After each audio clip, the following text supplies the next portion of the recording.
John's Story Corner. So this is story 8, part 1. Not sure how many parts I'm going to have yet. I'm still digging up information and researching it. But I will tell you this, this case changed our lives in Des Moines forever. As kids, parents looked at things differently. So, before we get started, I do have to say, viewer discretion advised, some of this content may not be suitable for some viewers. Okay, now that's out of the way, let's do this. So we're going to be talking about the kidnapping and disappearance of 12-year-old Johnny Gosch from West Des Moines.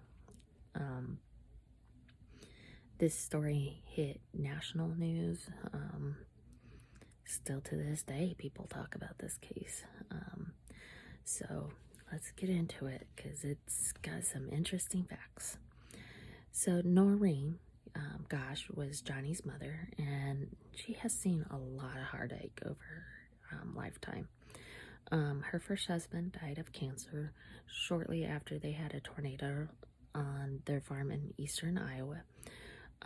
Christy and Joe, their children, were actually thrown to the ground and like debris was covering them, so Noreen and her husband could not find them until the rain started hitting them, and then they started screaming.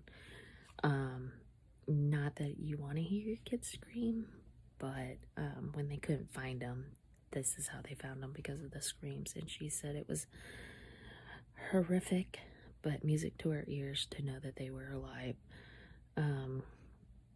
So after a couple of years of not dating, Noreen's friends set her up with a man named Leonard John Gosch Sr. And they ended up getting married. So on November 12th, 1969, the Gosches gave birth to a boy that they named John David Gosch. Johnny had 2 siblings, Christine, aka Christy Gosch, and Joe Gosch. Joe and Christy, again, were from her first marriage, from her husband that passed away. We're going to fast forward to the couple nights before Johnny was kidnapped. So on Friday, September 3rd, 1982, the Gosches did what most families do in Iowa still. They go to the local high school and watch a game.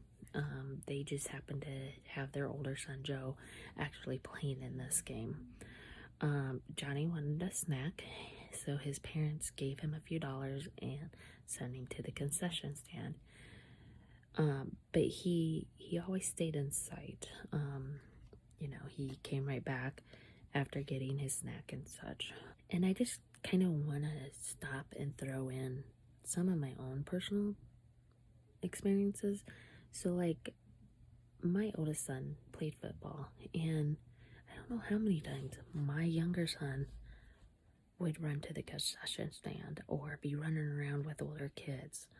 I don't know, it's just, I think we forgot about how this all ended up with Johnny, and I think back and I'm like, that was really dumb on our part. But anyways, when it seemed like it was taking Johnny too long at the concession stand, John Sr. went looking for him. He found him underneath the bleachers talking to an officer. He motioned for Johnny to come back up to the seats. This was nothing out of the ordinary for Johnny. He did be talking to the cop. Johnny said he wanted to be a cop that night to his parents. Cops were present at the high school games and always talking to families and fans.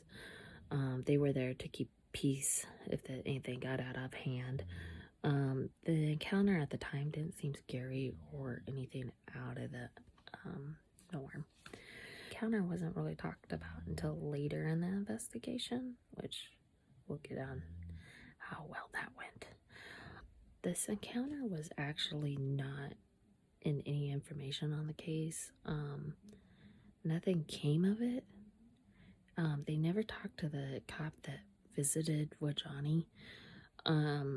It's just one of those pieces in this case that you just wonder about why wasn't it investigated? Why wasn't it whoever talked to him, that cop stepped forward?